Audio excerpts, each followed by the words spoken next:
Mi nombre es María Teresa Casparri. Nací el 13 de junio de 1932. Es decir, que entre unos días cumplo 91 años. Pero no lo parezco. ¿Qué puedo contar de mi vida? Bueno, nací en 1932 en el Hospital Salaberry. Soy una chica de Mataderos, ¿no? Mis padres habían venido de Mar del Plata, eran muy jovencitos y vinieron en busca de trabajo, porque en esa época era una época de mucha crisis, la crisis del año 32. Y bueno, y Mar del Plata era una ciudad que trabajaba nada más que en la época de vacaciones. Después no había trabajo. Toda mi familia era de Mar del Plata, había mis abuelos, habían sido emigrantes, que habían venido de Italia, de Tiestre y de Francia. Nosotros nos ubicamos acá en la capital. Mi papá le costaba mucho conseguir trabajo, así que abría las puertas en el Teatro Colón. Luego pudo entrar en una compañía muy importante hasta que se jubiló, que era la de los neumáticos, Udier, que eran las que se instalaban en ese momento en la Argentina. Y estaba en Hurlingham y yo fui a vivir al partido de 3 de febrero en Caseros. Bueno, ahí hice mi escuela primaria, en una escuela del Estado, la número 8, que la recuerdo muy bien. Tuve profesores excelentes, un trato excelente. Lo único que, es claro, era medio campo. No es como ahora vas, donde yo vivía es un banco. A la vuelta vivía Bonatti, también al lado de la iglesia. Cuando íbamos al colegio era todo escarcha. Los chicos con los orejones acá por las paperas y todas las cosas que había. Pero íbamos todos muy alegres y lo pasábamos muy bien en el colegio. Las profesoras eran magníficas. Luego de estar en la escuela primaria, que me fue muy bien, hice entonces la escuela secundaria. La escuela secundaria era en la escuela comercial de San Martín, que en esa época empezó San Martín y luego se ubicó en otro lugar, en la escuela que tenían los alemanes, porque era en la época de la guerra y muchos edificios fueron desocupados. Bueno, ahí hice hasta tercero o cuarto año. Iba en ómnibus, tenía que tomar 2 ómnibus para llegar y iba siempre parada, pero me dormía, iba parada, dormía, pero nunca me pasaba. Bueno, cuando tenía más o menos 15, 16 años, bueno, me trasladé a vivir a Buenos Aires porque mis padres se divorciaron y fui a vivir con mis tías en la casa que vivo actualmente, acá en Paso, entre Viamonte y Tucumán. Bueno, terminé la escuela secundaria en el comercial número 6, me fue muy bien, con mucho éxito. Yo era abanderada, siempre fui muy estudiosa, decían los profesores, inclusive me dieron hasta la exención de pagos que se acostumbraba a hacer a los alumnos que estaban en las escuelas secundarias. Bueno, allí vino qué seguía, qué carrera iba a elegir. Entonces, realmente a mí me hicieron un test y el test fue un fracaso. Solo era de química que siguiera exacta, la otra cosa. Entonces fue una decepción para todo ello, porque yo lo que quería hacer era medicina, biología, alguna de ellas. Bueno, fui a ver si me podía anotar en medicina, pero encontré una traba, que yo era perito mercantil. Entonces tenía que dar las equivalencias, con lo cual me tenía que preparar y yo económicamente mi papá era un obrero. Él estaba siempre que estudiara, que era lo mejor que me podía, el legado que me podía hacer y hacía muchísimos sacrificios para que estudiara y no trabajara. Bueno, pero entonces dije, bueno, medicina no. ¿Y qué hago? Y todas las demás me parecían iguales, porque la que a mí me gustaba era medicina. Entonces digo, bueno, está la Facultad de Económicas, que me queda a 5 cuadras de casa. Digo, voy a intentar a ver qué es lo que pasa. Mi tía también contenta, porque yo vivía con con 2 tías, porque sí, porque una nena sola por la calle. Había muchos prejuicios en esa época, porque pensaban, no sé, que las universitarias se irían a perder, qué sé yo. No lean, solo tenés que meterte en la mentalidad del que escribió ahí, ¿no? Y que nosotros a lo mejor pensamos y razonamos distinto. Me inscribí acá, en esta facultad. Me acuerdo que me mandaron a hacer el análisis médico, que ahora no lo hacen, pero antes si no te lo hacían no entraba. Y ahí lo conocí a Olivera de Marzana, que se lo había hecho también, que iba a ingresar, y a Montuschi. Éramos las 3 mujeres únicas que había mandado económica. Eso ha sido entre el año 51 y 52, porque yo terminé bien, no repetí ningún año, pero como mi cumpleaños en junio, corre un medio año más. Bueno, por eso algunos puso, creo, que me hizo una entrevista que había entrado a los 19 años, no, entre los 18. Bueno, lo que pasa es que me contó el medio año. Uno no le da importancia en esa época. Bueno, entré a la facultad y en ese año. La facultad no estaba todavía completa con todos sus alumnos y todas sus oficinas. La facultad había sido transferido este edificio en el año 45 por un decreto que había tramitado el doctor Ramón Cereijo. Ramón Cereijo en esa época era el ministro de Hacienda, porque no había ministerio de Economía. Y tiene una ventaja entre los ministros, que el único que en 70 años cumplió su periodo de secretario. Yo creo que todo eso es para recordar. Bueno, pero no había sido ocupado directamente por la facultad, sino que los alumnos de la facultad cursaban en la escuela Carlos Pellegrini, en el edificio de la calle Charcas, que lo tiene desde el año 1915. Estaban en el segundo piso y quedaban alumnos. Entre los que quedaban estaba mi amigo Casella. La facultad, si bien se transfirió en el año 45, se llegó a completar casi en el año 52, porque se hacía el edificio del Hospital de Clínica y las cátedras se iban acomodando según la ubicación. Así que cuando yo entré había cátedras.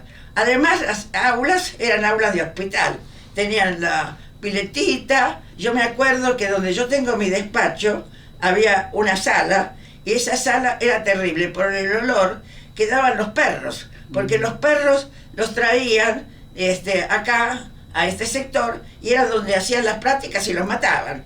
Bueno, y además dábamos clase en el subsuelo que da por la calle Viamonte, y también era un olor terrible porque entraban ahí los cadáveres y estuvieron muchísimos años. Después se fueron trasladando. Es claro, estuvieron muchísimos años porque justamente, si bien toda la manzana era nuestra, ¿qué inconveniente había? El inconveniente había que en el lugar que se trasladara tenía que haber heladeras para los muertos. Y además, las gente del Poder Judicial, que estaba con unos despachos bárbaros, que todavía que están por la calle, bueno, les venía muy bien, porque estaban cerca de tribunales. Pero luego, con el tiempo, con gestiones de Negri y qué sé yo, se fueron desocupando. Además, querían compraron por ahí, por el Retiro, por donde está el Comodoro Pi. Pero pasaba que año a año no salía el presupuesto para ese traslado. Entonces ahí se ventiló que si Económicas tenía que cobrarle o no. Bueno, y entonces con todos esos trámites que estuvo Echeverri y Negri allá tratando, bueno, se empezaron a trasladar. Pero todavía tenemos algunas oficinas ahí. Bueno, entonces, el alumnado eran casi todos varones, éramos pocas mujeres, era la carrera de contador. Las clases se daban muy temprano, empezaban a las 7 de la mañana. Y había profesores que no te dejaban entrar si no estabas a las 7 de la mañana. Y eran de tipo, eran conferencias que daban. Pero tuvimos una cantidad de profesores excelentes. Yo entré cuando ya terminaba el plan C y empezaba el plan D. En ese momento se daban 6 materias que eran obligatorias para poder ingresar, que después fueron absorbidas por el plan, no fue que se sacaron. Y se exigía un idioma, que podía ser el inglés o el francés. En esos cursos había de los mejores profesores. Por ejemplo, en economía había un italiano, que era un profesor de primer nivel, que era Valsecchi. Ese daba economía. Después lo teníamos a De Cesare en el grupo de matemática, a Trejo. O sea que eran casi todos los titulares, porque decían que había que enseñar las cosas muy bien de entrada, para que el alumno después fuera progresando. Siempre yo le sentía a Barraglia De Cesare, le decía, los profesores los nombran y quieren ir a los cursos superiores. En los cursos superiores los alumnos se piensa que saben leer. En cambio, lo de los inferiores es lo que hay que darle los elementos para que ellos puedan entender. Y daban lógica, ¿no? Con el tiempo después ya se dio cada vez menos. Bueno, eso por absorber los planes con más materias, por supuesto, con la misma cantidad de horas. Bueno, yo hice todo entonces los cursos de ingreso, entré, estudié mucho y en el año 56 me recibí de contadora. Les voy a decir que yo cuando entré empecé, creo que trabajé un mes, pero me di cuenta que eso no andaba. Entonces digo, ¿qué hago? Sigo trabajando, porque enseguida, como era muy buena alumna, conseguí trabajo. Y comencé el trabajo en el estudio de Ferrer. Bueno, bueno, y trabajé un mes y yo sola me fui, porque yo digo, acá no voy a progresar, no me voy a recibir nunca. Entonces le dije a mi papá, vos me bancás. Y bueno, pero yo, dice, bueno, digo, no, yo me voy a conformar. Le digo, y bueno, y así terminé hasta el año 56 sin trabajar, netamente estudiando. Lo que tenía, así como era tan buena alumna, en el departamento de matemática me llamaban para que fuera a dictar clases o que ayudara a los profesores. Pero eso no existía ni la categoría de auxiliar. Bueno, terminó en el 56 y en el 56 se abre un concurso de auxiliares docentes, ad honorem, ¿no? Porque se abre el plan nuevo de estudio con los trabajos prácticos, que tenían que aprobarlos para trabajos prácticos para poder dar el examen final. Si no, no. Bueno, entonces había categoría de auxiliar primero, segundo y jefe de trabajos prácticos. Yo me presenté de auxiliar y salí. Nos tomaron entrevista, prueba de oposición y un trabajo, bueno, para nombrarnos. Y lo tuve de compañero, ahí me acuerdo, eso sí, a Yabra, y estaba también García Casella y Olivera de Marzana, que entramos simultáneamente en esa categoría. Pero al año nos rentaron y nos ayudaron ya ayudantes como seríamos de primera. Bueno, luego enseguida a mí me nombraron, como yo vivía cerca, bueno, me daban las comisiones más difíciles de cubrir. Era, ¿cómo se llama? Era soltera y vivía cerca. ¿Qué hicieron? Me daban las comisiones de las 9 de la noche, que terminaban de 9 a 11, que había cualquier cantidad de alumnos, porque a la tarde no se daba nada, se daba de 7 a 9 y ya de la gente que iba a trabajar, y después a la noche, porque la mayoría eran todos profesionales. Bueno, y teníamos un jefe de trabajos prácticos que era muy eficiente, fue el doctor Zapeninsky, que ustedes lo tienen que conocer, bueno, que tuvo una larga trayectoria acá, y luego el ingeniero Gali. Bueno, el ingeniero Gali era el terror de los alumnos. Entonces venía cuando tomábamos exámenes, porque estaba todo centrado. O sea que los jefes iban a ver, no es como puede pasar a ver en algún curso ahora. Bueno, los jefes no te iban a ver. Y vos tenías que rendirle, tenías una planilla con lo que tomaban, que ellos fijaban, y las notas que tenían. Y las notas tenías que ponerlas, las que eran a plazos, en rojo. Entonces venía Gali y decía, a ver, doctora, y yo le mostraba, y había que tomarles de nuevo. Pero claro, eso retrasaba que se pudieran presentar al final. Porque en el final es capaz que estaba 3 días que te tomara. El otro día, haciéndole recordar a Ricardo Palen, nuestro decano, ¿no? Que yo me encontró un médico que vivía en mi casa a las 3 de la mañana y un viernes creía que venía de un baile, cuando que él es de una promoción mucho después que yo, pero que también tenía todavía ese régimen. Le tardaron un mes, lo habían llamado y tardaron un mes para tomarle la materia que era de contabilidad, de la cantidad de alumnos que había. Por eso después fue una fuerza cambiar el régimen, ¿no? Bueno, y eran unos, yo después fui también, me nombraron ahí jefa de trabajos prácticos. En esa época, por ejemplo, jefa de trabajos prácticos, y ya como yo colaboraba tanto, un día me encuentro que me habían nombrado secretaria del departamento de matemática. No, entonces nadie lo podía creer, porque si yo era muy joven, claro. Y además creo que no tenía ni un año de rentada.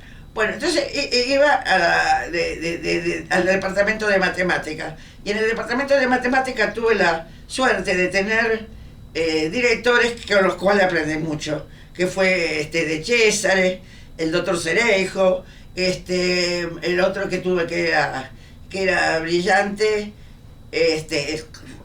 gente que se dedicaba a que uno, con todas las cosas nuevas, y uno las tenía que hacer, y lo rotaban, o sea, que a uno lo nombraban por departamento. Si uno que ganara el de análisis 1 le ponía, decía de César, no puede necesitar un tipo de análisis 1 que no sabe análisis 2. Y análisis 1, análisis 2, álgebra lineal. Pero Pato fue alumno mío, fue un castigo, porque hizo todas conmigo. Inclusive matemática para economistas, porque era de la carrera de actuario. Así que fueron unos momentos muy lindos en la carrera de contador. Yo seguí estudiando, se cambió el plan de estudio. Cuando se cambió el plan de estudio, hice la licenciatura en economía. Ahí tuve grandes profesores, lo tuve a Broide, lo tuve a Pornoy, al doctor Olivera, me acuerdo, en Historia del Pensamiento Económico, que no es la que se edita ahora, sino que era ya una materia que servía también para el doctorado. Porque lo que pasa es que se permitía que se fuera adelantando con algunas materias del doctorado, que eran varias, no eran como ahora, que son 4 seminarios. Bueno, y ahí aprendí mucho. Bueno, había ya más mujeres, pero siempre había profesores que nos decían, me acuerdo había uno de banco, que decía, bueno, yo no sé qué hacen acá, y nos preparan la comida, cosas así, medias agresivas, ¿no?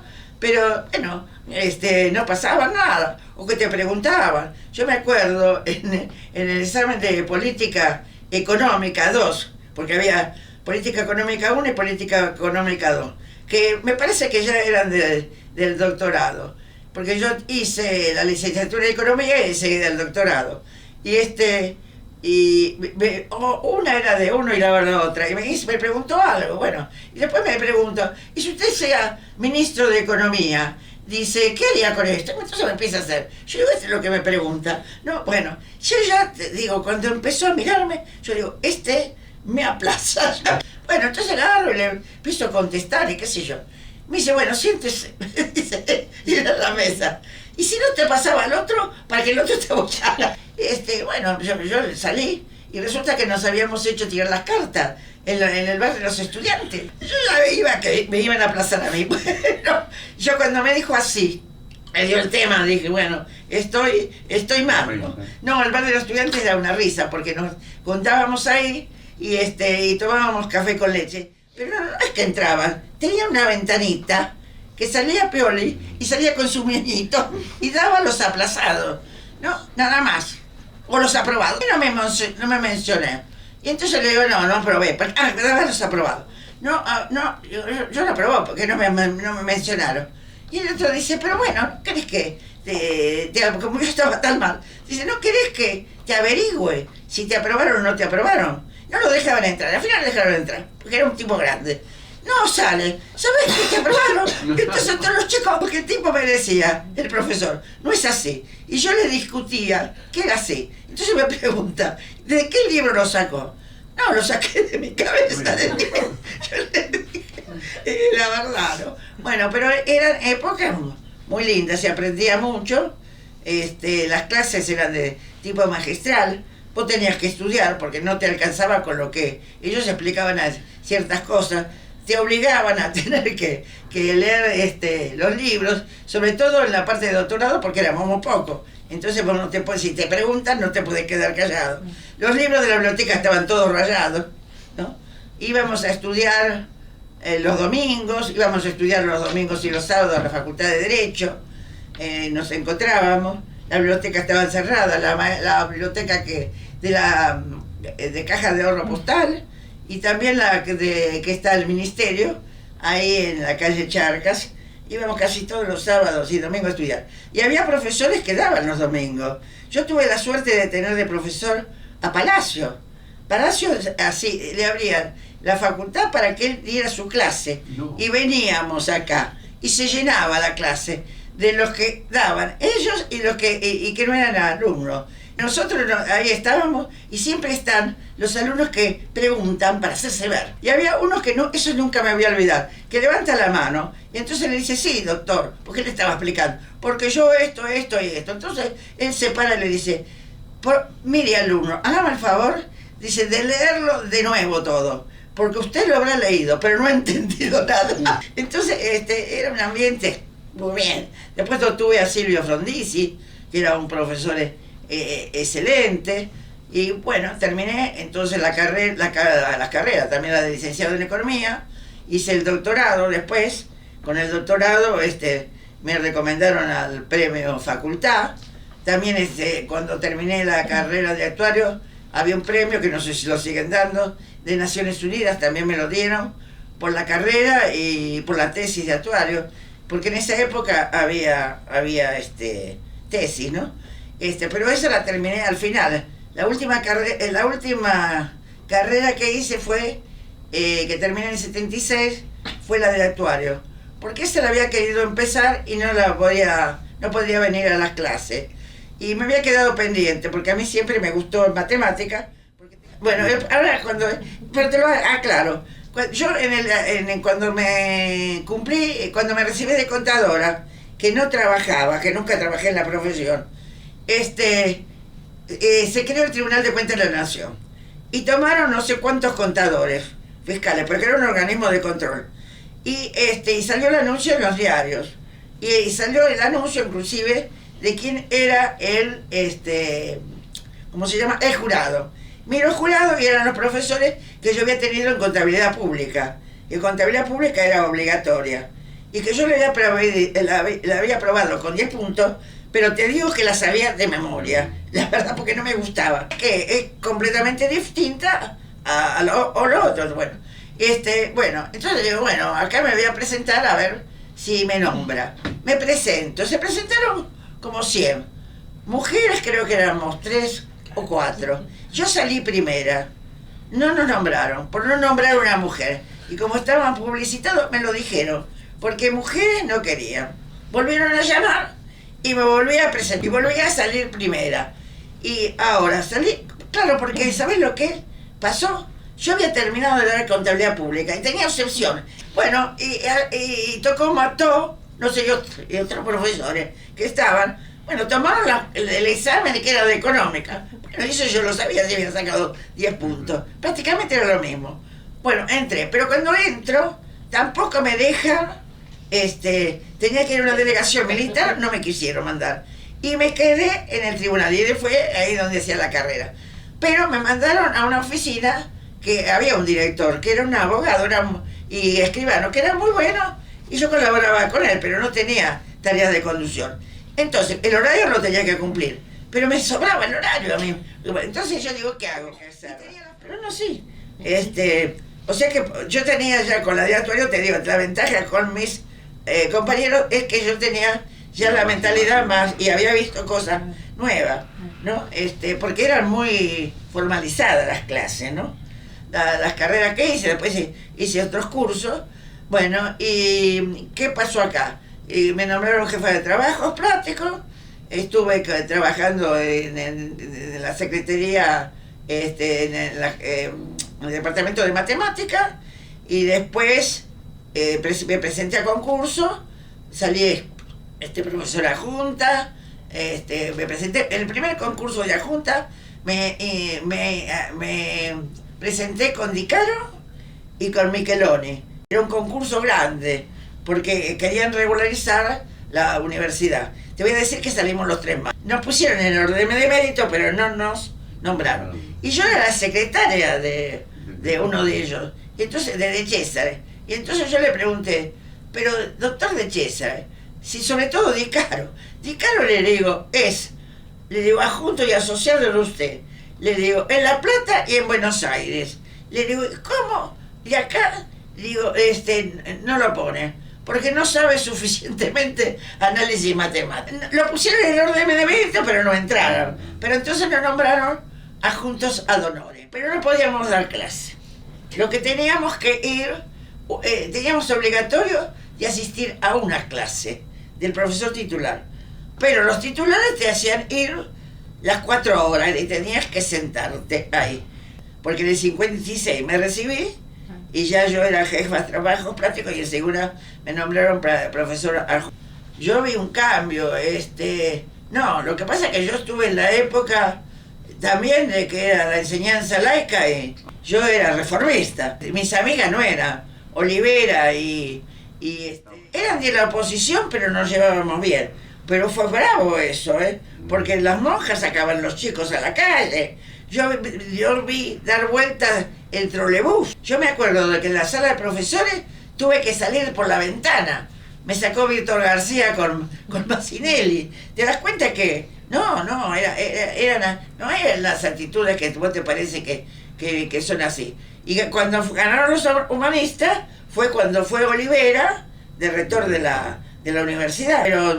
Pero te voy a decir que no, yo era amiga de las chicas y no, si vos me preguntás, en la época de los militares lo tuvimos a Frisne, porque Frisne lo que hizo, nosotros por ejemplo lo teníamos a Toranzo de director de departamento, y Toranzo vino con la modalidad, porque resulta que los chicos decían que un curso con una junta era más fácil que el otro, y como se corregían, yo era la jefa de trabajos prácticos y profesora junta ad honorem, con Foncuberta y Carrizo. Nosotros no teníamos tiempo de ver 4.000 parciales, la verdad era eso. Entonces se cambió y los sábados le tomábamos a los 4.000, ¿no? Y no sabía nadie el tema que se tomaba. Había que hacer el cronograma. Era el primer despiole que se hacía, porque ibas al curso que los alumnos decían que no se le habían dado. Para la corrección no se le daba... había doble sobre. Claro, vos te tocaba un sobre y no sabía qué alumnos son. Había desfasaje. Yo me acuerdo que yo tenía un jefe de trabajos prácticos y me dicen Foncuberta, que tenía mucha experiencia, mucho más que yo, ¿no? en la docencia. Y daba pedagogía en el instituto profesorado y todo. Me dice, mira, controlemos a todos los que le han puesto todo bien. Es cierto, a todos los que le han puesto todo bien. Bueno, entonces te tomábamos a 4.000.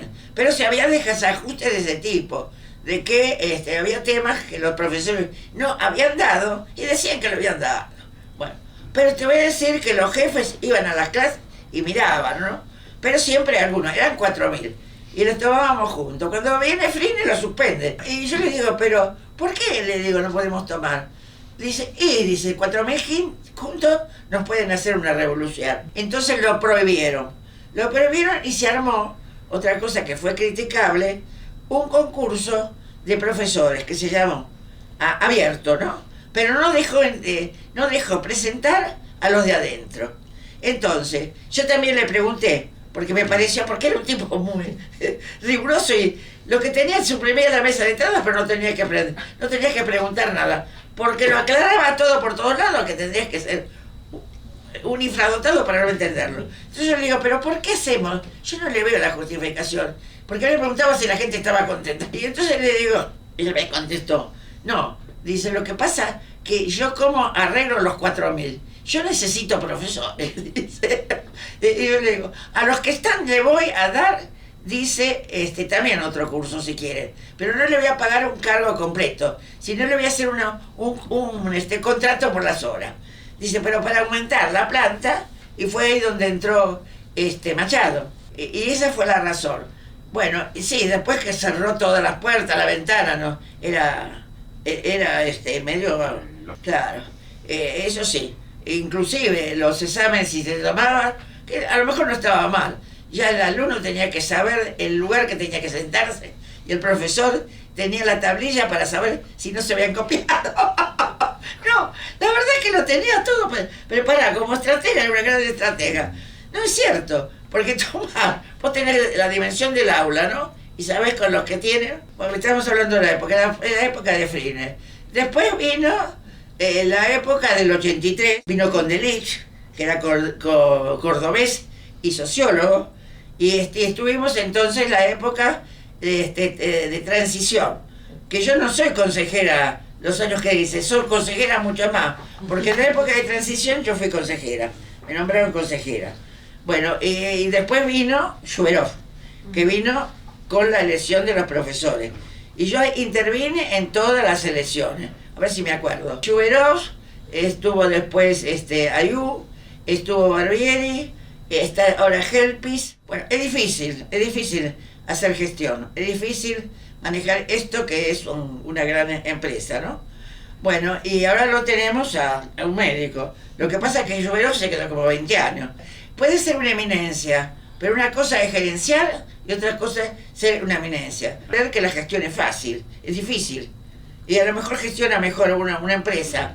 Lo que pasa es que en estas facultades que los alumnos trabajan, se da casos que sí, que ya... Y además que todas las industrias no son iguales. Yo se lo digo ahora con la de datos, que tengo 4 maestrías de datos. Pero te quiero decir, vos le podés enseñar la metodología, pero no es lo mismo manejar un hospital que manejar una compañía de seguro o una financiera.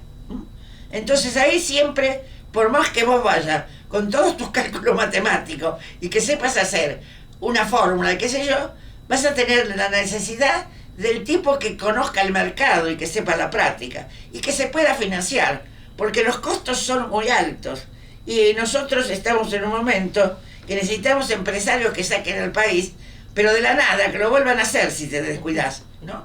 Y las variables, si las tocas, si vos levantás mucho los precios, la gente no consume. Si la gente no consume, no gasta. Y bueno, tiene una serie de variables que se van a interpretar. Así que yo estuve muchos años de directora del departamento de matemática, hasta que la facultad me nombró secretaria académica. Cosa que a mí no me seducía, ninguno de esos cargos, porque eran cargos de gestión. Secretaria académica en el 2001, pero no tengo anotado todo eso. Yo me acuerdo que el que me dijo que me iba a echar, yo le dije, bueno, échame. Y ya con eso sonó, bueno, porque son cosas que he perdonado. Inclusive vas a ver que me están dando besos. Y no, ¿sabes lo que sucede? Y sigue sucediendo. Yo tengo una discípula muy importante que estuvo en el gobierno, no voy a decir quién es. Bueno, cuando renuncia, era secretaria de Estado, cuando renuncia, yo le digo, tenés que presentar la renuncia, que renuncian todos. La dejaron cesante. Así que si te quieren sacar, te sacan igual. Así que yo, porque me dice, ahí también la marcha, y me dijo, te vamos a sacar, te vamos a hacer esto, bueno, hacémelo. Bueno, me costó un abogado por él, pero yo sabía que tenía la razón. Bueno, pero te quiero decir que son circunstancias que se dan, pero que no hay que asustarse. A veces son habituales. Bueno, sí, en el 2001 me nombraron secretaria académica, con De Grossi. Estuvimos ahí, después hice 2 periodos de secretaria académica.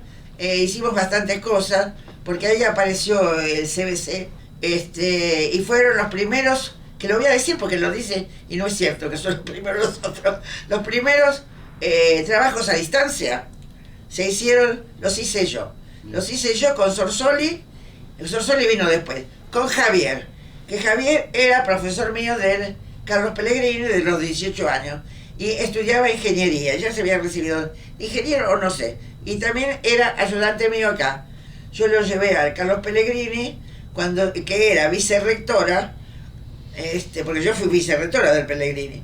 Bueno, era vicerrectora y se había armado el gabinete de computación, había armado él. Entonces llevé a él y Rosa, que eran 2 becarios de ingeniería, mejores alumnos, y los nombré. Y de los 18 años que trabaja conmigo. fue profesor en el Pellegrini también, estuvo conmigo en el departamento de matemática, tiene materias a su cargo, ahora es el jefe del departamento de matemática, estuvo hasta hace poco, yo soy directora del Instituto Liacom, que es de investigaciones, era el segundo mío, ahora renunció y el segundo mío es Ricardo Palen. Estuvo en el CMA de cargo y ahora yo tengo Liacom y hay un centro que depende de mí, que se lo di a él, que es el Simbash, que antes era el centro borroso, pero que yo le cambié el nombre y ahora es de como básicas. Se hizo cargo Javier, porque Javier, además de ser ingeniero en electrónica, es doctor en ciencias económicas, en la parte de administración, con su área administración, y tiene un doctorado en metodología en los Países Bajos. Es una materia de metodologías básicas, de metodologías básicas. Le cambié porque lo fácil es un elemento que se utiliza, pero no es para que sea un centro de investigación. Bueno, si no, yo pasé todas las categorías y todas me las dieron por concurso de oposición. Jamás me tocó en la oposición dar una oposición de la materia que daba. Me parece que era mucho más exigente el otro que este. Lo que pasa es que el otro estaba muy mencionado como culminación de la carrera de grado. Tal es así que cuando vos te inscribías, como yo me inscribí en la facultad y saqué la libreta universitaria, que la perdí, no me la devolvieron, vos te anotabas a la carrera de contador y al doctorado en ciencias económicas. Era eso, las que existían como con plan aprobado, era la de contador y la de doctorado en ciencias económicas, y que creo que están desde el año 1913. Y después aparecieron las otras carreras. Por eso es que cuando dabas las de contador ya en tercero y cuarto año, podías dar alguna del doctorado. Entonces estaba visto como la culminación de la carrera de posgrado. Y por eso es gratuita y pública. O sea que inclusive siempre yo digo que tiene que salir las cosas por la académica, no puede salir por otro lado. Pero sucede que en el rectorado ahora nosotros dependemos de la Secretaría de Posgrado, que tiene todos los posgrados, tiene la maestría, los cursos de especialización y los doctorados. Bueno, por eso a veces hay confusión, pero no estamos en la escuela de posgrado. Bueno, lo dice el estatuto, que es la culminación de la carrera, es la de doctor. No, eran muchas materias y no eran fáciles de aprobar. Había muchos aplazos, pero era una continuación. En cambio nosotros ahora, para que vos te inscribas, te exige que tengas antecedente docente, que hayas escrito algo, si no te mandan a escribir, que tengas un título universitario cualquiera y te piden el certificado de estudio para ver. Pero eso está bien, yo primero lo criticó Barbini, pero creo que tiene razón, porque venía mucha gente de filosofía y letras con materias y decían que eran iguales, ¿no? Y sí, del nombre, pero Martínez Nogueira, que estaba, no en las comisiones como ahora, porque yo de doctorado estaba con Olivera, ¿no? Que era una sola comisión. Martínez Nogueira fue el que dijo que había que pedir los certificados, porque él estaba en filosofía y letras y había materias que tenían 2 meses. Entonces te quiero decir que las condiciones que se exigen son mayores, ¿no? Si no, no habría que tomarlo. Lo que es obligatorio siempre es el examen de inglés, ¿no es cierto? Y además, si se abrió el doctorado en rama, ¿no es cierto? Tenemos que ver si me salen, porque es administración, economía, contabilidad, finanzas, sistemas, actuarial y tributación, ¿no? Pero administración pública con otra visión de la de antes, entonces con una visión mayor, ¿no es cierto?, de lo que se tenía antes. Por ejemplo, ha habido y en administración, por ejemplo, este chico Gutiérrez en la administración, cuando trajo que quería hacer una tesis de Alberdi, se la rechazaron. Yo le digo, ¿por qué se la rechazaron? ¿Y qué va a hablar de Alberdi? Y si Alberdi hizo gestión, y entonces aparecieron montones de cosas que la gente, que los que estaban dando no la conocían, ¿no?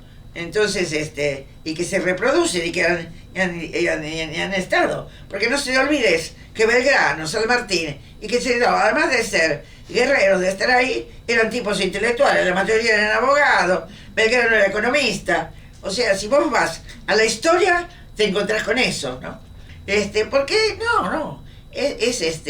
es interesante, porque esos tipos han tenido una capacidad terrible. Pasa que mi primera función fue totalmente casi docente. Yo no solamente dicté, eso te lo aclaro porque en la Universidad de Buenos Aires, sino que dicté muchísimos tiempos en Brasil, en Ecuador y en otros lados, porque dicté para las materias justamente de doctorado, ¿no? A partir de que fui después cargo de gestión acá y que me dieron exclusiva, porque yo fui auditora general de la Nación, entonces yo opté solamente por la docencia, pero si no tenía, bueno, investigación, desde que te puedo decir, desde el año 56, así, porque presentaba en todas las jornadas que había del área actuarial y los del Consejo Profesional y de la Asociación Actuarial, porque yo soy actuaria, presentaba trabajos de investigación, muchos esos con Pagliano. Me estaba viendo que ya en el año 96, que no me acordaba, tuve un UBACID, ya, que era sobre demografía y un estudio de una tabla de diferencias entre mujeres y hombres en los seguros.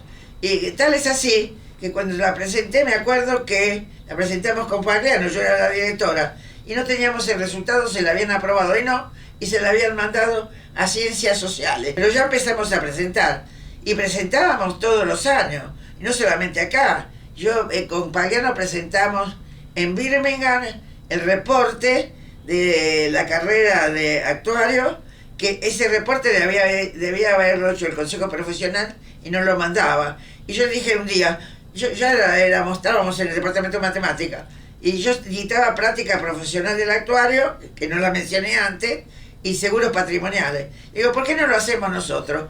Y lo hicimos, lo mandamos, y nos dieron un premio. Y el Consejo Profesional se enojó porque decía que era atribución de ellos. Y entonces Pagliano decía, ¿qué le comentamos? ¿Qué le contestamos? Y yo le contesté, contestale, que lo hicimos porque ellos lo hicieron. Directamente, ¿no? Bueno, no, estuvimos en Birmingham, estuvimos en los países, en Bruselas, estuvimos en París. En el 2001 viajamos muchísimo, porque todos esos años viajamos, porque también íbamos a los eventos acá, que eran que se presentaban trabajos de investigación, de la jornada de profesores de matemática, de financiera y los de estadística. Ahí presentábamos por el departamento de matemática, y en esa época íbamos nosotros, que éramos los jefes, y le pagaban siempre a los profesores que presentaban trabajo. Después se cortó el presupuesto y no nos pagaron más, pero íbamos todos. Y los internacionales que podíamos ir también. Ahora, a partir del 2001 sí, yo estaba mirando, que no me acordaba la fecha, fuimos a un montón. Fuimos a Madrid, fuimos a Nápoles, fuimos a Suiza, fuimos mucho con la Asociación FASI, de los números borrosos. Y ahí presentamos muchísimos trabajos con Machado, Carrizo y yo. Y algunos otra oportunidad, pero eran los que estábamos en el Simbaje también, que no era Simbaje, era todo departamento de matemáticas. Ahí presentábamos muchísimo trabajo, todo fácil, para acá también. Y algunos los presentamos también en idioma inglés. Después presentamos un trabajo con César Albornoz, que lo fue a exponer Herrera, porque no podíamos nosotros, en Rusia. En Rusia presentamos dos, que también se fueron nominados, pero que lo fue a defender, lo fue a exponer Herrera, que lo mandamos más a Herrera, porque Herrera habla muy bien inglés. Y se encontró, que también yo me encontré ahora últimamente en Rusia, que quería darlo en inglés, le dijeron que no. Yo me había bajado del barco y digo, bueno, en San Petersburgo, digo, ¿qué hago acá? Digo, ¿me entenderán en inglés? Y resulta que me encontraba en todos lados que hablaba en castellano. No, en Europa es fácil, Pero me llamó la atención sobre todo en Rusia, ¿no? Que fuera así. No, sí, hemos presentado muchísimos trabajos y seguimos presentando. Además, yo ahora dirijo un instituto de investigación que es el IACON, que es un instituto de investigación en administración, contabilidad y métodos cuantitativos, que tiene 3 sesiones. Una sesión tiene 18 centros, una cantidad de investigadores, algunos que hacen trabajos, pero que no es que sean full time, pero hacen trabajo para el instituto. Habrá unos 300 que están trabajando, y 18 centros agrupados en 3 sesiones, que es la sesión contabilidad, que acá pertenece Kimura, está a cargo de un centro, y que la jefa es la profesora emérita Fronti de García. Y después tenemos el otro, que es de métodos cuantitativos, que es está encargada la profesora emérita Juana Brusman, y uno tercero que es de administración, que hasta ahora estuvo a cargo de César Albornoz, pero que ahora cumplió varios años y pidió que fuera reemplazado. Y seguramente irá a otro mérito para que queden igual. Bueno, estos 3 centros a su vez agrupan secciones, mejor dicho, agrupan centros. Estas 3 sesiones antes eran institutos de investigación, pero de la facultad. El IACON no es de la facultad, sino que es de la Universidad de Buenos Aires, ¿no? Y la secretaría, que yo soy de doctorado y postdoctorado, y que tiene las 7 comisiones, los miembros de la comisión son nombrados por el Consejo Superior por 4 años, con renovación de 4 años, como si fueran profesores titular, y exigen que sean doctores con muchos antecedentes.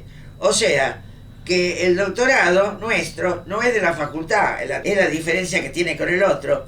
Este es de la Universidad de Buenos Aires. El título que se le da es Doctor de la Universidad de Buenos Aires, área Ciencias Económicas. Los de Medicina dice área Ciencias de la Salud. Su área, por eso que yo lo he abierto, Administración, Contabilidad, pero su área, si fuera un agrupamiento de algo muy importante, podría haber una área que fuera como está ahora todo.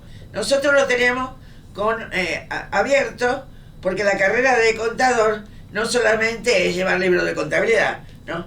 Tiene ahora se abre mucho, y si uno piensa, abarca todas las disciplinas, sobre todo la contabilidad social y la contabilidad como ha evolucionado con ellos, con ideas nuevas, que el patrimonio del Estado no estaba incorporado, cosa que yo lo había observado muchas veces, siendo contadora fiscal y auditora general del gobierno, que en las cuentas nacionales no se ponen los bosques, no se pone esto, y eso es un patrimonio nuestro, y no fueron escuchados en el Congreso. Bueno, si a nosotros nos dejan hablar, y entonces nos llamaban de Casa de Gobierno para ver qué es lo que hacía alguno. Y entonces me dice, no, todo salía al mal. Entonces, ni me acuerdo uno. Fue en la comisión, iba yo, que era consejera, iba el vicedecano, que era Martínez García, y después otro consejero más, por los graduados, y un alumno, me acuerdo, pobre, que murió. Y fuimos a Quito, porque había una convención de contabilidad que nunca se había suspendido y nunca se había ido, para volver a tener nuevas relaciones. Y ahí se concertó que el segundo congreso se iba a hacer ¿cómo se llama? Acá en Argentina. No, que el otro consejero por los graduados que había es GAC. Y el otro chico, que era alumno, ¿cómo es que se llamaba, que se murió? Álvarez era, no sé, que estaba en el consejo directivo, bueno. Sí, no, bueno, era el consejero alumno. No, te digo porque es notorio. Fuimos allá, y lo que les llamaba la atención en la universidad era que teníamos un consejero alumno. ¿Cómo un alumno podía ser consejero? Y tenían dividido, los que tenían, que pagaban, tenían una comodidad mejor a la mañana, y los demás los tenían diferenciados a la noche, ¿no? O sea que para ir de la universidad al hotel, que estaba ahí nomás, íbamos con guardia, No, no, sí, era una época muy difícil. Pero se entablaron nuevo las relaciones y lo que nos encontramos, sí, que no, la Universidad de Buenos Aires no había. Pero cuando Martínez García dijo, bueno, venimos la representación de las facultades del sur, que éramos nosotros, porque no había otro, se levantó uno y dijo, no es cierto. Y era Gil, también la nombraban, y nos contrataban. Pero las clases eran había que darlas 8 horas por día, 4 horas y 4 horas, ¿no? Claro, había que armarlas porque no son las clases tradicionales, y eran a profesores titulares, o sea que había que armarles trabajos, etcétera. Pero todas llevaban, pero también resultaban mucho. Después tuve que dejarla por la facultad porque no me podía comprometer a ir o no ir. Pero iba todo el mes de enero y un mes de agosto, cuando ellos tenían vacaciones. Porque para progresar ellos en sueldo, tienen que progresar también en curso. Y a partir del 98 debo haber ido, sí. Sí, fui muchos años. 7 años fue. Bueno, y ahora, en el doctorado, tenemos relaciones también empezamos a tener con otros países. Estamos haciendo un doctorado que va por un convenio que ya va el segundo corte con la Continental de Perú, que se le da a los profesores que son titulares. Están haciendo administración, el doctorado en administración.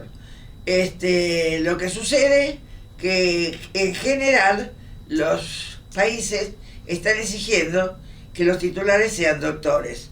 Entonces tenemos ahí alumnos que han venido y que se han dado también clases virtuales que están haciendo con un convenio el doctorado. Pero el problema que tiene cuando mandamos a alguno, que la facultad está a 4.000 metros de altura, ¿no? Pero bajan, si pueden, a Perú, o han venido, y un porcentaje se da también en forma virtual, pero sincrónica.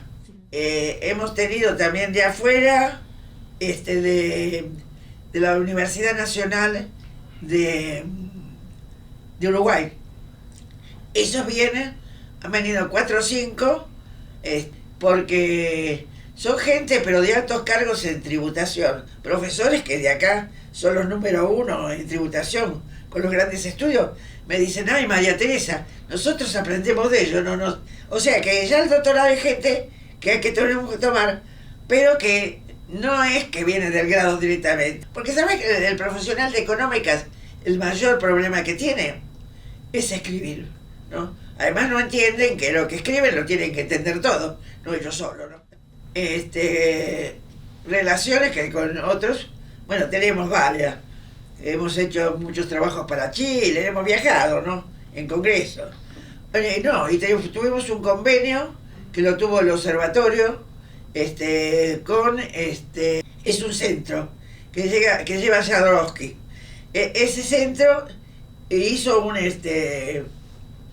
convenio con la universidad por intermedio del IACOM, con la Unión Europea de investigación. Y tenemos a raíz que tenemos también una maestría cultural, que no hay de eso, porque la gente creía que la cultura no se gestiona. No, y tenemos una maestría, tenemos el observatorio, que es un centro cultural que queremos ahora cambiarle el nombre, e inclusive tenemos 2 chicos que están haciendo tesis sobre gestión cultural. Y te digo que piden, ¿no? Nosotros porque no nos hemos dedicado, pero por ejemplo las municipalidades piden mucho asesoramiento de gestión cultural. ¿Y sabés quién pidió mucho? La parte de carnaval, los días de carnaval. Uno de ellos es el de Negri, que es el de Vicente López, ¿no? Que nosotros, en un libro que hicimos ahora con el rector de longevidad y tecnología, ahí entrevistamos todo el de San Isidro, porque era el mejor que encontramos, por la verdad de eso, ¿no? Y se ocupa mucho de todo ese tipo de capacitación. Pero es una cosa que no se ha medido, pero que sí que te piden mucho sobre gestión cultural, ¿verdad? ¿Qué gestión? Porque te hablan, no es administración. Nosotros pertenecemos a la FE, somos miembros, tanto yo como acá Kimura, estamos a cargo de la red doctoral, bueno, también participamos también en las otras actividades que se hacen anualmente o cada 2 años. El presidente ha sido Ricardo Pahler y creo que sigue siendo el presidente ad hoc. Bueno, y ahí nosotros estamos en la red doctoral, se hace una intervención donde se manda, una jornada, un congreso que se presentan a los tesistas en 3 niveles y ahí bueno, se realiza un coloquio que es muy importante porque intervienen los distintos países de América Latina. Y el representante además de otro organismo que se creó que también que es para América Latina, que se una en trabajos académicos y que se puedan asesorar, lo está presidiendo ahora, que no me acuerdo bien el nombre, pero lo está presidiendo Ricardo Pahler. Y ya tenemos, nosotros inclusive del doctorado, yo he tenido gente que ha venido de Málaga, que le van a dar 2 títulos, nosotros nuestros, y ellos después se arreglan por Málaga. Bueno,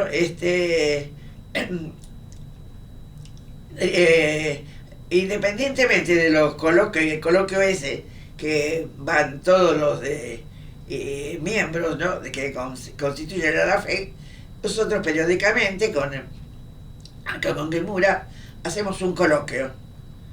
Hacemos un coloquio donde invitamos a los profesores y alumnos que están haciendo el doctorado. Y no te olvides que ellos tienen 5 años para terminar el doctorado.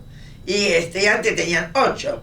Pero igualmente lo hacemos con los profesores, que es muy importante, los directores que den sus experiencias y que hablen, ¿no es cierto? Además, ¿sabes lo que sucede? Que acá el doctorado es personal. Es personal. Entonces, el doctorando, porque eso lo sufren todos. Cuando yo me hice cargo, observé esto, que le faltaba sociabilizar, que se sentían solos, que se sentía que con quién iban a charlar, más que todos que gente grande. Entonces esto lo habitúa a que otros los escuchen, que lo critiquen y que no lo tomen a mal, que esos son aportes que le van a mejorar su tesis. Muchos, mirá, empiezan con un plan y después lo siguen terminando. Porque cuando eligen un plan que es una selva, ¿viste? Entonces después no lo pueden terminar para ningún lado. Bueno, entonces sí, eso es un trabajo que hay que hacer para que se entusiasmen y se animen a seguir aprendiendo, lo que no se desaminen, porque más en este periodo con la pandemia, qué sé yo, mucha gente se ha desanimado. Mucha gente se ha desanimado, pero otra al contrario, que ha aprovechado porque no les sobraba el tiempo, han terminado su tesis, ¿viste? Ahora, con la tesis, a la mejor tesis se le da también un premio, que es un premio facultad, ¿no? Sí. Y tenemos ahí se editan 4 seminarios, a veces se editan otros optativos, pero lo que se les pide es que constantemente hagan trabajos de investigación y los presenten a los congresos. Está todo ligado, inclusive la maestría de riesgo económico financiero y las de datos, que yo tengo 3 de datos y la de financiero 4, esas fueron propuestas del Centro de Investigaciones mía, CEMEA, y ahora del CIMBAL, o sea del IACOM. O sea que sale en maestría como transferencia a posgrado, porque lo importante es transferir a la sociedad y también transferir al grado, y eso lo hace muchísimo Kimura, que tiene a todos los chiquitos de todas las edades que la siguen, es claro, ¿viste? Y ver qué pasa en la sociedad, porque si no largas tipos que se encuentran con otra cosa completamente distinta. Bueno, y tenemos siempre la fiscalización de la CONEAU, pero casi todos los proyectos que presentamos lo han dado. El doctorado lo tengo calificado en la mayor categoría A.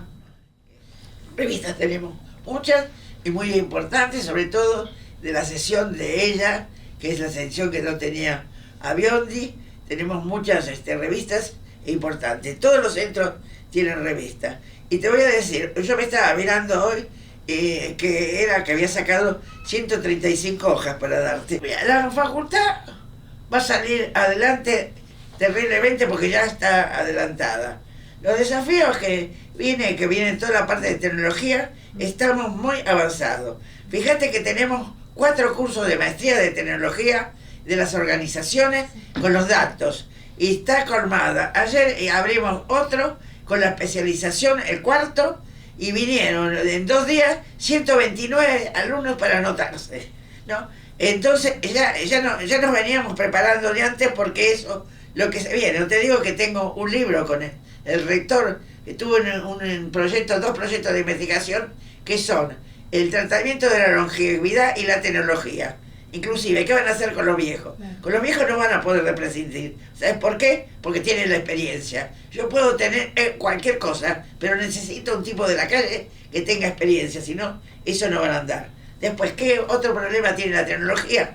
Que es muy cara. No es que no sirva, es muy cara. Entonces, por ahí no tienen ni un Excel. Y tenemos que tener los pequeños emprendedores. Entonces, lo que tenemos que tener son los pies en la tierra. Meternos con la cabeza lo que tenemos que resolver, usando todos los recursos que tienen otros países y viendo lo que pasa. Yo creo que todo eso, acá, la gente está muy, muy preparada. Sobre todo en la parte pedagógica. Yo fui directora de la carrera docente también. En la parte pedagógica, ya te digo, que no sé de cuántos años hace, con Javier, que era un pibe todavía, presentamos los cursos a distancia. Así que cuando dicen que los cursos a distancia están ahora, yo te digo que son mentiras. Y no solamente eso, me llevé la sorpresa que en el de Viena había cualquier cantidad de cursos a distancia de la Facultad de Medicina, que estaba Escabone, y lo habían llevado en inglés, y los tipos querían que se los dijeran en castellano. Lo decía Jaime Echeverry, y es cierto. Jaime Echeverry, un gran pedagogo, y vale la pena nombrarlo. La otra que hizo mucho cuando vino la democracia fue Alicia Camilleri, que vino a trabajar en económicas y vino a la parte de posgrado, que la trajo GAC. Y después vinieron el grupo de pedagogas, entre ellas vino Marta Mena, pero la que estuvo mucho tiempo e hizo mucho y trabajó mucho para el CBC fue Alicia Camilleri. No, yo creo que estamos preparados y nos vamos a seguir preparando con todo ese arsenal. Y claro, va a cambiar todo. ¿Te imaginas que qué va a pasar? ¿Qué va a pasar con los organismos de control? El control va a ser distinto. ¿Qué pasa ahora? Que vos decís que tenés que hacer, que no tenés datos. Si tenés cualquier cantidad de datos que en el momento, ¿no es cierto? Lo que habrá que saber, después trabajar con ellos y qué información se puede sacar. Y el problema mayor que yo veo, porque yo tengo gente ya que está especializada en eso y está trabajando, bueno, y que también está haciendo el doctorado, es la parte de control del riesgo que puede haber con la información. La seguridad de los datos es uno de los temas que más problema puede. Pero no, yo creo que con eso nosotros estamos formando gente constantemente, se están dando cursos en posgrado, y ahora yo hice uno que me carga Javier, que me dice que es la Academia Pisma. Yo le digo, mira, vamos a hacer otro de especialización, porque la especialización, pues, no sé para qué lo llaman, porque vos especialistas entendés que es un tipo, pero acá, viste los nombres, de especialización son los que son de una. Entonces le digo, ¿por qué no hacemos especialistas? Ay, me dice Javier, es la Academia Pisma. ¿Sabes por qué? Le digo, fíjate vos, que con esto de trabajo laboral y con esto que pasa, se va a quedar muchísima gente sin trabajo. Lo que tenemos que preocupar, ¿cómo se va esa gente a trasladar a otro trabajo? ¿Y qué conocimientos tiene que tener? Tiene que tener el conocimiento de la organización de los grandes datos, porque va a venir. ¿Quién se le va a ir a hacer encuesta uno por uno? Le digo que es un tipo que quiere trabajar en otra cosa, se pueda desempeñar. Pero ya le decimos de entrada que no va a programar nada, porque para hacer programación tiene que saber matemática, tiene que saber estadística. Entonces que vaya a la maestría, que tiene otro tipo de formación, ¿no es cierto? Pero con un año que lo capacitemos. Eso hubo en una época, pero después no sé por qué no se hizo más, o no se pidió, que era capacitación en la oficina, y que iba mucho Elkin, lo hacía Elkin, que iba, y cuál era el problema de esta gente, y se le daba ¿cómo se llama? Las clases que necesitaba para ese desempeño. Dice, del Austral, dice, o de otra facultad, dice que, dice, los asesoran a cada uno del trabajo que tienen que hacer, porque están cambiando de modalidad. Y claro, debe ser una oficina que lleva otras contabilidades. Me dice, en Estados Unidos la grandes compañías es obligatoria. Me dice, acá no es obligatorio. Dice que al personal se le dé la leche o el trabajo, qué sé yo. Y yo ahí le asenté que sí, porque mi papá murió a los 52 años. ¿Y por qué murió? De cáncer en el estómago. ¿Y dónde trabajaba? Trabajaba en la UDI. Ahora como 10 años atrás quise hacer un estudio y me encontré con el álgebra de Lie, ¿no? Me encontré porque decían los japoneses, la heladera está hecha con el álgebra de Lie. Yo decía, ¿pero qué será esta álgebra de Lie? Entonces me la puse a estudiar y no entendía nada. Bueno, está esto de la inteligencia artificial y qué sé yo, que se le da. Bueno, pero lo que hace repite lo que dice del lenguaje el hombre.